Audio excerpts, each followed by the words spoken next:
اعوذ باللہ من الشیطان الرجیم، بسم اللہ الرحمن الرحیم۔ السلام علیکم معزز ناظرین، ایک بار پھر اسلامک انفو اینڈ ہیلتھ میں آپ سب کا خوش آمدید۔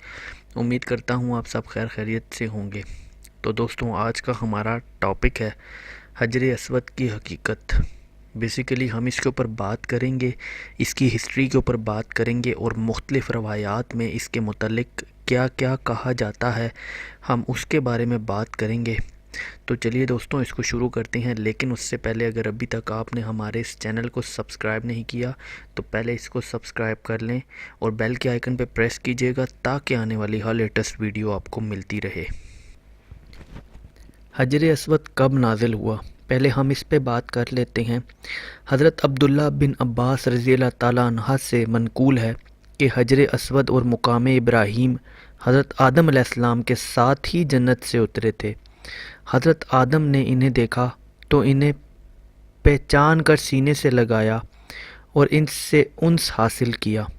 حضرت عبداللہ بن عمرو بن العاص سے مروی ہے کہ یہ حجر اسود آسمان سے اترنے کے بعد جبل ابی قبیس مسجد حرام سے متصل پہاڑ پر روشن چمکتا ہوا 40 سال تک رہا۔ پھر جب حضرت آدم علیہ السلام نے کعبے کی تعمیر کی تو اسے وہاں رکھ دیا گیا۔ بعض روایات میں ہے کہ طوفان نوح کے وقت اللہ تعالیٰ نے اس پتھر کو جبل ابی قبیس سے محفوظ جگہ منتقل کر دیا تھا۔ ایک اور روایت میں ہے کہ یہ طوفان نوح کے وقت اسے آسمان پر اٹھا لیا گیا تھا۔ جب حضرت ابراہیم علیہ السلام نے بیت اللہ شریف کی تعمیر کرتے ہوئے حجر اسود کی جگہ تک پہنچے تو حضرت اسماعیل علیہ السلام نے کہا کہ ایک پتھر لے آؤ تاکہ میں اسے اس جگہ رکھ دوں جو لوگوں کے لیے طواف کی علامت بن سکے کہ وہ اس جگہ سے طواف شروع کریں۔ حضرت اسماعیل علیہ السلام وادی میں پتھر کی تلاش کے لیے نکلے۔ اسی دوران جبرائیل علیہ السلام یہ پتھر لے کر اترے۔ ادھر جب حضرت اسماعیل وادی سے ایک پتھر لے کر آئے تو دیکھا وہاں ایک پتھر لگا دیا گیا ہے۔ انہوں نے حضرت ابراہیم سے پوچھا، ابا جان یہ پتھر کون لایا؟ حضرت ابراہیم علیہ السلام نے جواب دیا، وہ جس نے مجھے نہ تمہارا محتاج بنایا اور نہ تمہارے پتھر کا۔ جبرائیل علیہ السلام اسے لے کر آئے۔ روز محشر حجر اسود کیا گواہی دے گا؟ احادیث سے معلوم ہوتا ہے کہ یہ قیامت سے قبل دنیا سے اٹھا لیا جائے گا اور روز قیامت اسی طرح حاضر ہوگا کہ اسے اللہ کی طرف سے گویائی مل چکی ہوگی، اور یہ ان لوگوں کے حق میں گواہی دے گا جنہوں نے اسے دنیا میں بوسہ دیا تھا۔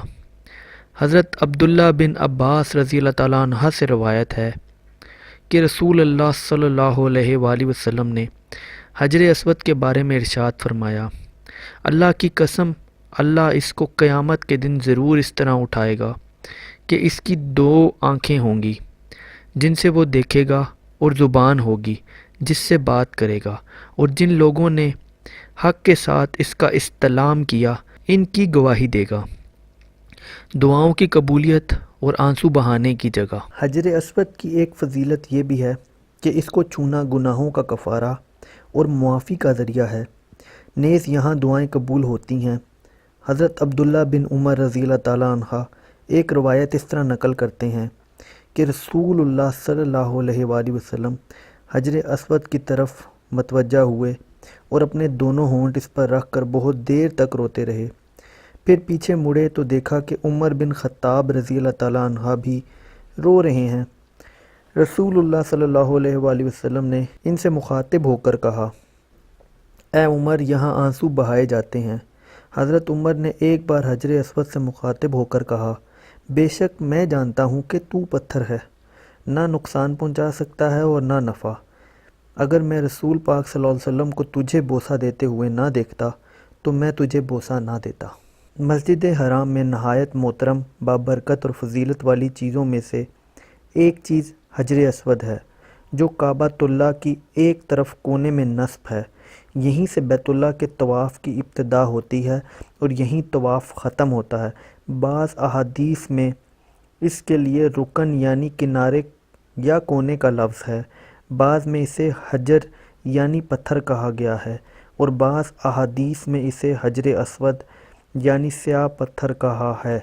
اور عام طور پر یہی معروف ہے، یہ کوئی عام پتھر نہیں بلکہ جنت کا پتھر ہے، اور جنت کے پتھروں میں بھی اعلیٰ قسم کے پتھر یعنی یاقوت کی ایک قسم ہے۔ حجر اسود جنت کا یاقوت ہے۔ ابتدا میں یہ نہایت روشن اور دودھ سے زیادہ سفید تھا۔ اگر اللہ تعالیٰ اس کی روشنی کو ختم نہ فرماتا تو مشرق و مغرب کے درمیان کا سارا علاقہ اس سے روشن ہو جاتا۔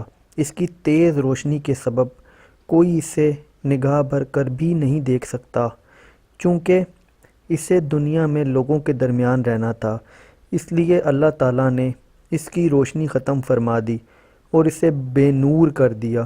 بعض احادیث میں یہ صراحت بھی آئی ہے کہ بنی آدم کے گناہوں نے اسے بے نور اور سیاہ کر دیا۔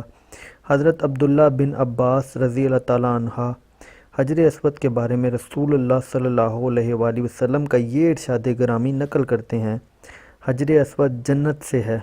حضرت انس رضی اللہ تعالیٰ عنہ سے مروی ہے، ایک حدیث کے الفاظ اس طرح ہیں، حجر اسود جنت کے پتھروں میں سے ہے۔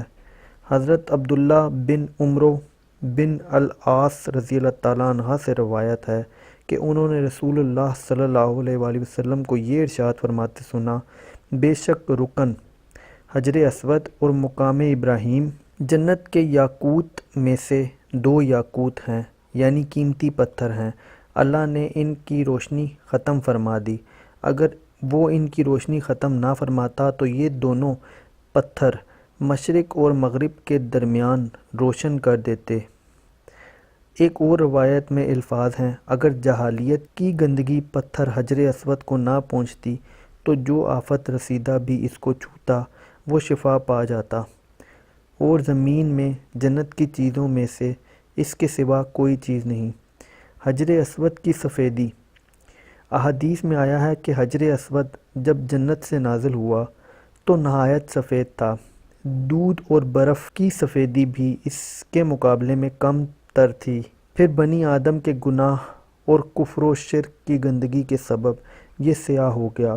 حضرت عبداللہ سے روایت ہے کہ رسول اللہ صلی اللہ علیہ وآلہ وسلم نے ارشاد فرمایا، حجر اسود جنت سے اترا اور اس حال میں کہ وہ دودھ سے زیادہ سفید تھا، پھر بنی آدم کے گناہوں نے اسے سیاہ کر دیا۔